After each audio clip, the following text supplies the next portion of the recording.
20장, 예레미야 20장은 예레미야가 하나님께 자기의 그 고충과 고난 이것을 토로하는 그런 내용인데, 하나님은 원망도 하고 자기 인생이 왜 그런가 완전히 좌절해서 그렇게 하나님께 토로하는 내용입니다. 완전히 우울증에 걸렸고 영적 침체의 그런 시간인 거예요. 성경은 좋은 말만 있는 것이 아니라 이렇게 모든 것들까지 인간은 완벽한 것이 아니라 하나님이 어떤 분이신가 하는 것을 보여준 책이에요. 그러니까 정확하게 예레미야가 위대한 선지자지만은 귀에 부족하고 자기의 그 심정에 있는 것을 하나님께 그대로 토로하는 것도 그대로 나온 것이죠. 그러니까 이 성경은 정말 믿을 만한 책인 것이 좋은 것만 있는 것이 아니라 인간의 연약하고 부족한 것도 그대로 다 기록이 되어 있어요. 그렇기 때문에 정말 이 성경은 믿을 만하다고 하는 것입니다. 예레미야가 얼마나 절망하고 혼란스럽고 또 영혼 안에 있는 그 쓴뿌리, 그 상처들을 그대로 가지고 있는지 또 그대로 토해내고 있어요. 특히 거기 14절, 15절 보면 내 생일을, 자기 생일을 갖다 저주합니다. 내 생일의 저주를 받았더라면, 나의 어머니가 나를 낳게 한 날 내가 복이 없었더라면, 뭐 이런 모든 것들, 자기 생일까지 저주하면서 왜 태어났니? 쉽게 얘기하면 내가 왜 태어났는가? 사람들 그런 사람들 많이 있잖아요. 그렇게 예레미야도 조차도 그렇게 토로를 하고 있습니다. 상황이 근데 자신의 그 생일을 저주하는 상황이 되어버린 것이죠. 17절 19절에도 그랬잖아요. 이는 그가 나를 태워서 죽이지 아니하셨으면 하나님께서 그 예레미야를 죽이지 않으셨다는 거예요. 그래서 태어나게 그렇게 하셨다는 것이죠. 그래서 자기의 날이 부끄러운 그런 날들이 살게 되었다고 얘기를 하는 것입니다. 그 한마디로 예레미야는 자기 인생을 나는 고생하는 인생이고 슬프고 부끄러운 인생이다. 자기 인생을 그렇게 한탄하고 그러니까 얼마나 이게 심하면 우울증이잖아요. 그 영적 침체기에 있게 된 것입니다. 그 원인이 뭔가 이 영적 침체를 겪는 원인 두 가지인 거예요. 하나는 세상이 그 당시 세상이 그를 거부했기 때문에 그런 것이죠. 사람은 홀로 살 수 없잖아요. 또 왜 하나님의 말씀을 전하는 예레미야가 이렇게 위기를 당하고 인기를 얻지 못했는가? 하나님 말씀을 그대로 전하려고 했기 때문에 그런 거예요. 단지 하나님 말씀을 그대로 전했기 때문에 그런 거예요. 8절에 보시면은 그 핵심 메시지가 뭔가 그 8절 한번 보세요. 내가 말할 때마다 외치며 파멸과 멸망을 선포함으로 여호와의 말씀으로 말미암아 내가 종일토록 치욕과 모욕거리가 됨이니이다. 사람들은 축복을 말씀을 좋아하잖아요.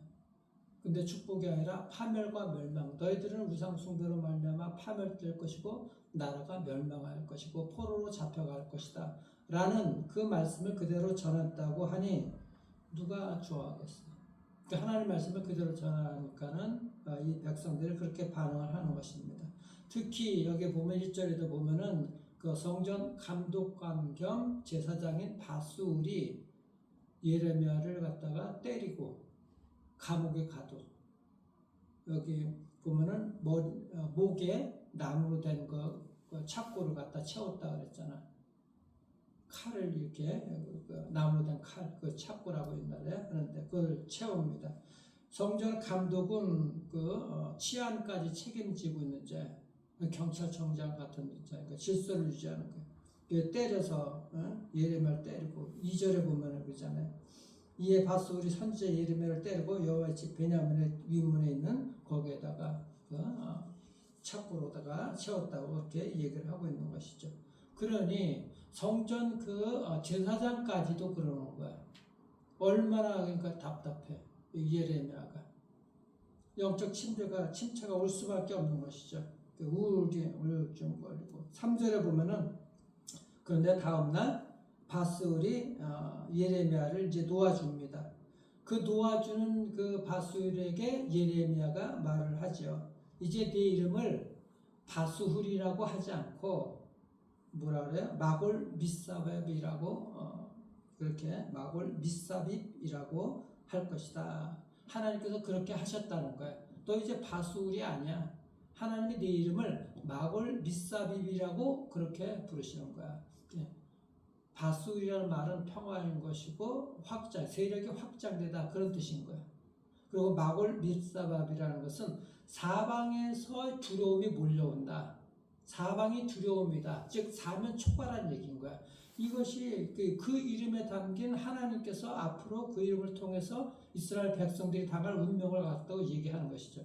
너희들 평화롭고 사방이 그렇게 세력이 뻗어나갔었는데 이제는 사방에서 두려움이 몰려올 것이야. 그러니까 사방에서 공격해 온다는 거야. 그 이스라엘 백성들이 그대로 사방에서 공격해서 멸망당하는 것을 그대로 선포를 하고 있는 것입니다. 그러니까 하나님의 뜻 가운데 그 이름 가운데 예레미야는 그냥 선포를 해버린 거예요. 성전 너희들 하나님 믿는 제사장들 또 하나님 믿고 그렇게 잘 섬기고 했을 때는 하나님께서 세력을 확장시키고 평화롭게 해주셨는데 말씀에 따라서 살지 않았기 때문에 너희들 이제는 사방에서 두려움이 몰려올 것이야 라는 그 제사장의 이름 속에서 하나님께서 그대로 그 예언을 갖다가 말씀하는데 예레미야를 통해서 그대로 전하게 그렇게 하시는 것입니다. 사람들이 거부당하면 아무리 자기 혼자 의롭고 이렇게 살아가도 힘들잖아요. 예레미야가 지금 딱 그 상황에 지금 걸려 있는 것입니다. 그리고 그렇게 영적 침체 당한 것은 또 한 가지는 이 관계 때문에 그런 것이죠. 그 원수들과의 관계가 있어요. 10절을 보면은 나는 무리의 비방과 사방의 두려움을 들었나이다. 그래서 그들이 말하죠. 그들이 이르기를 고소하라. 우리도 고소할 것이다. 그 사람들이 조롱하는 거예요. 거부하면서 예레미야에게 너 고소해. 우리도 고소할게. 그런 식으로 얘기를 하는 거예요. 비방하고 협박하고 근거 없는 비방 자꾸 들어두면 안 되잖아. 좋지 않은 말. 그렇죠. 사람이 이게 요즘 뭐 그냥 블로그나 인스타에다가 막 헛소문들 막 이상한 댓글 어려운 걸 댓글 다는 것 때문에 사람들이 극단적인 선택을 하잖아요. 이 세상이 이렇게 되는 거예요. 안 좋은 얘기를 계속 들으면은 빈 총이라도 총알 없는 총도 계속 맞으면 그게 아픈 거거든. 근데 이건 뭐 총알 없는 총이 아니잖아. 직접 총알을 넣고 쏘는 거잖아요. 얼마나 힘들겠어요, 이게. 그 다음에 보면은 그 10절 후반에 보면은 친구들과의 관계 때문에 어려운 거예요. 나의 친한 벗도 다 나의 타락을 기다리며 피차 이르기를 그가 혹시 유혹을 받으리니 우리가 그를 이겨 우리 원수를 갚자 하나이다. 그러니까 예레미야의 친한 벗들이 친구들이 예레미야를 유혹하는 거야. 예레미야야, 너 왜 하나님 말씀 있는 그대로 하니? 사람들이 듣기 좋은 대로 얘기해. 그렇게 유혹을 하는 거야 지금. 사람들 귀에 좋게 너 타협해서 얘기해. 왜 하나님 말씀 그대로 전해서 왜 멸망할 거 그대로 전해가지고 이렇게 원수가 맺고 되느냐. 타협해라. 그런 얘기인 거지. 그러니까 그 친구들과의 관계도 그런 데서도 어려움이 오게 되는 것입니다. 그리고 또 가장 큰 문제는 뭐냐. 하나님과의 관계인 거야. 하나님과 관계. 7절을 보시면은 여호와여 주께서 나를 권유하심으로 내가 그 권유를 받았사오며 주께서 나보다 강하사 이기셨으므로 내가 조롱거리가 되니 사람마다 조롱토록 나를 조롱합니다. 여기 권유한다는 말은 원어로 속이셨다는 말이에요. 하나님이 나를 속이셨다는 거야. 어떻게 보면 속인 것도 좋게 얘기하면 권유가 되는 것이지. 그 속이셨다고 얘기를 하는 거예요. 예? 하나님이 자꾸 나를 속이셨다고 그렇게 얘기를 하는 것이죠. 예. 너가 선지자가 되면은 선지자가 되어서 나의 말을 전하라. 그 예레미야는 그것이죠. 하나님이 내가 선지자가 되게 되어서 하나님 말씀을 전하면은 좋은 줄 알고 내가 선지자가 되었는데 왜 내가 이렇게 부끄러움을 당하고 조롱거리가 되었습니까? 하나님이 나를 속였습니다. 얼마나 마음이 답답하면 그렇게 얘기를 하겠느냐고. 그렇게 영적 침체에 있었다는 거예요. 그래서 사람들로부터 거부당하고 관계의 어려움 속에서 예레미야는 영적인 침체를 그렇게 겪고 있는 것입니다. 이 침체를 통해서 영적인 그 우울증을 통해서 받는 교훈이 뭔가, 아무리 위대한 신앙적 인물이라도 이런 위기가 있다는 거예요. 성경에 보면은 이런 위기를 만난 사람들이 너무나 많이 있어요. 그렇게 도전을 받는 사람들이. 민수기 11장에 보게 되게 되면은 모세가 이스라엘 백성들을 끌고 갔잖아. 근데 이스라엘 백성들이 모세하고 하나님께 원망을 합니다. 우리를 왜 이집트에서 건져내서 이집트에서는 고기 국물이라도 먹고 양파도 먹고 파도 먹고 마늘도 먹고 힘도 있었는데 그 허접한 만나맛밖에 먹을 것이 없고 막 그렇게 불평을 합니다. 그때 모세가 민수기 11장 보면 하나님 내가 이 백성들을 낳았습니까? 그렇게 하나님께 원망을 합니다. 내가 누군데 내가 무엇이건데 이 200만 명에게 고기를 먹이겠습니까? 차라리 나를 죽이세요. 차라리 얼마나 답답하면. 엘리야도 그러잖아요. 갈멜산에서 바알 선지자 450, 아세라 선지자 400명, 850대 1로 대결을 하잖아요. 그래서 하나님께서 불을 내려주셔서 승리합니다. 그때 아합과 그의 아내 이세벨이 죽이려고 달려들잖아요. 죽이려고. 그러니까 예레미야가 엘리야가 이제 도망갑니다. 그때 열왕기상 19장 4절에 보면 로뎀 나무 아래 앉아서 죽기를 구하며 이르되 여호와여 넉넉하니 지금 내 생명을 취해 주세요. 지금 나를 죽이세요. 그렇게. 영적인 거장들도 이런 영적인 침체가 올 때가 있는 것입니다. 예수님조차도 그랬잖아요. 예수님 십자가 못 박혀 돌아가시기 전에 마가복음 14장 34절에 보면 내 마음이 심히 고민하여서 죽게 되었다. 십자가로 실 것을 보고서 그 영혼도 인간이기 때문에 그렇게 예수님도 그렇게.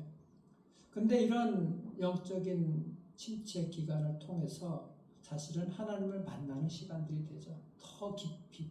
그것이 영적인 침체에서 우리가 배울 수 있는 교훈인 것이고 또 그것을 통해서 하나님을 만나게 되는데 영적인 침체를 벗어나는 길은 뭔가 두 가지가 있습니다. 첫째는 뭐냐? 그런 영적인 침체 우울증이 있을 때도 계속 하나님께 나아가야 되는 것이고 기도해야 돼. 하나님께 말을 해야 돼.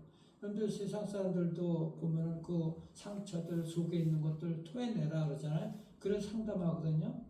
하나님께 토해내야 되는 거야. 하나님께 받았으니까 하나님 주시는 것이니까 하나님께 토해내야 되는 것이죠. 그 7절에서 12절 오늘 본문을 보면 예레미야가 자기 속에 있는 걸 다 하나님께 말씀드리는 것입니다. 하나님 저를 속이셨습니다. 그래서 하나님께서 온통 제가 사람들에게 비방거리가 되었습니다. 사방에 두려움이 있고 하나님 제가 나의 마음을 나의 사정을 하나님께 아뢰입니다. 하나님께서 내 원수들에게 하나님께서 복수해 주세요. 그것이 오늘 그 내용인 것입니다. 그러니까 우리 여러분들 아무리 어렵고 힘들고 누가 또 하나님 앞에 나와서 이렇게 기도하고 하나님께 속내를 털어놔야 돼요. 그게 기도잖아요. 기도를 해야 되는 것입니다. 기도를 할 수 없는 때도 기도가 살 길인 것이고 돌파구인 거예요. 하나님께 아뢰고 그런 것입니다. 그래서 주님께서 그 다음에는 그 기도를 하면서 중요한 것은 하나님의 음성을 들어야 되죠. 내가 아뢰었으면은 그 다음에는 들어야 돼. 하나님이 무슨 말씀하시든지 그 세미한 음성으로 들려주실 것이 있고 또는 말씀으로 또는 설교 가운데 또는 상황 가운데 하나님께서 들려주시는 것입니다. 예레미야 1장 한번 보세요. 예레미야 1장 19절 한번 보시기 바랍니다. 1장 19절 보시면은 하나님께서 처음에 그를 부르셨을 때 분명하게 말씀하신 것이 있어요. 여기 1장 19절 읽기 전에 10절을 보세요. 10절 보시면은 보라 내가 오늘 너를 여러 나라와 여러 왕국 위에 세워 네가 그것들을 뽑고 파괴하며 파멸하고 넘어뜨리며 건설하고 심게 하셨느니라. 여기 보면은 그것들을 뽑고 파괴하고 파멸하고 넘어뜨리고 그게 있잖아요. 뽑고 파괴하고 파멸하고 넘어뜨리는 건 부정적인 거야. 그 동사가 6개인데 건설하고 심게 하는 것. 좋은 것 긍정적이고 그것은 건설하고 심게 하는 것 2가지밖에 없어. 즉 뭐냐? 이스라엘 백성들에게 말씀을 전하는 것은 그 예레미야가 운명인데 하나님께서 너희 인생 이렇게 부정적인 것이 4개라는 거야. 나머지 2개는 긍정적인 것. 그러니까 그런 부정적인 힘들고 어려운 것들 이미 하나님께서는 예레미야에게 이미 그 소명을 주신 거야. 어려움 속에서 사명을 감당할 것이야. 그런데 19절 1장 19절 그들이 너를 치나 너를 이기지 못하리니 이는 내가 너와 함께하여 너를 구원할 것임이라 여호와의 말이니라. 이 말씀을 들어야 되는 거야. 아무리 세상이 부정적인 것이고 너가 부정적인 그런 환경 가운데 태어났다 할지라도 너는 두려워하지 말라. 하나님이 네가 보기엔 네 주변은 다 부정적인 것 같지만 하나님이 너와 함께 하시고 너가 이길 것이다. 내가 너와 함께 할 것이기 때문에 이 음성을 들어야 되는 거야. 이 음성을 우리가. 그러니까 어렵고 힘들 때 하나님께 부르짖으세요. 그리고 잠잠히 하나님께서 주시는 말씀을 들으세요. 음성을 들으세요. 하나님께서 함께 하시는 거. 우리야 늘 함께 하신다고 임마누엘 하나님이시잖아요. 그 하나님께서 이기게 해주시거든. 과거에만 계셨던 하나님이 아니라 여기까지 도와주셨던 하나님 지금은 안 도와주시는 것이 아니라 지금도 함께 하시는 분 그분이 임마누엘이잖아. 너희와 항상 함께 할 것이다. 그리고 미래도 준비시켜 주시는 여호와 일의 하나님 그 하나님의 음성을 우리가 들을 수가 있어야 되는 것입니다. 들을 수가 있어야 돼. 분명하게. 그래서 예레미야가 그 마음속에 있는 것을 토해내면서 계속 사명을 감당하겠다고 하는 그 마음 답답함과 함께 소명의식이 들어있는 것이 오늘 본문 9절 말씀 9절 보세요. 내가 다시는 여호와를 선포하지 아니하며 그의 이름으로 말하지 아니하리라 하면 나의 마음이 불붙는 것 같아서 골수에 사무치니 답답하여 견딜 수가 없습니다. 그러니까 조롱받고 두렵고 하나님 나를 데려가세요. 그러면서도 내 마음속에 하나님께서 주신 말씀이 있기 때문에 나를 이끄는 것은 하나님의 말씀이고 하나님이기 때문에 나는 하나님의 말씀을 선포하지 않으면 나는 견딜 수가 없습니다. 여러분들 우리 자녀들에게 또 다른 하나님 모르는 영혼들에게 복음을 전하지 않으면 견딜 수 없는 그 사랑의 마음들이 막 튀어나와야 돼요. 이상하게 사는 모든 것들을 그렇게 하면 내가 왜 이렇게 살아야 되는가? 하나님의 자녀가 내가 이렇게 왜 허접하게 살아야 되는가? 나는 정말 크게 살아야 되는데 넓게 살아야 되는데 그런 마음으로 견딜 수 없는 마음으로 그 하나님의 말씀을 전하고 사랑을 전하고 크게 살려고 하는 그런 마음들이 있어야 되는 것입니다. 여러분들 마음을 이끄는 동력은 무엇인가를 한번 생각해 보세요. 나를 움직이게 하는 것이 무엇인가? 하나님이 계시고 하나님의 말씀이 되어야 되는 거예요. 정리합니다. 어떤 어려움이 있다 할지라도 하나님께 나와 부르짖으세요. 그리고 그 하나님의 말씀을 음성을 귀를 기울이십시오. 하나님께서 함께 하십니다. 사방이 너를 공격한다 할지라도 내가 너와 함께 할 것이다. 반드시 너를 승리하게 할 것이다. 이 음성 들으시면서 하나님께서 나와 함께 하신다는 그 말씀에 힘을 얻으시고 또 나를 움직이게 하시는 분은 하나님이시구나. 나를 살리는 분은 하나님이시구나. 그 하나님께 함께 또 하나님의 말씀을 사랑을 전하며 살아가는 복된 인생들 되기를 주님의 이름으로 축원합니다. 기도하겠습니다. 우리 주님 감사합니다. 하나님께서 예레미야를 정말 가난하게 하셨고 그 가난한 자의 생명을 그 모든 행악자 나쁜 포악한 자들 하나님을 거부하는 자들의 손에서 구원하시는 그 하나님의 은혜를 예레미야는 체험을 했습니다. 하나님, 주님의 백성들 정말 어렵고 이 힘든 마음과 모든 것들이 가난하게 되기까지 예레미야는 그 모든 것들이 정말 자신의 생일을 저주하면서까지 인생을 함께했지만 그 하나님을 경험하고 계속 주님의 말씀대로 달려갈 길을 계속 달려갈 수가 있었습니다. 하나님 주님의 백성들 하나님께서 함께 하시는 것을 체험하게 하시고 하나님의 음성을 듣고 하나님 승리하는 그 길을 달려갈 수 있도록 축복하여 주시옵소서. 사랑하는 주님의 백성들, 우리 베들레헴 성도님들, 하나님 이 말씀 붙들고 하나님께서 함께 하신다는, 승리하게 하신다는 것을 믿고 어떤 어려운 가운데서도 하나님께 토로하며 하나님 기도하며 또 하나님의 음성을 들으며 승리의 길을 갈 수 있는 하나님 복된 성도들과 우리 다음 세대들 될 수 있도록 축복하여 주시옵소서. 은혜와 사랑 감사하며 살아계신 우리 구주 예수 그리스도 이름으로 기도드리옵나이다. 아멘. 하늘에 계시는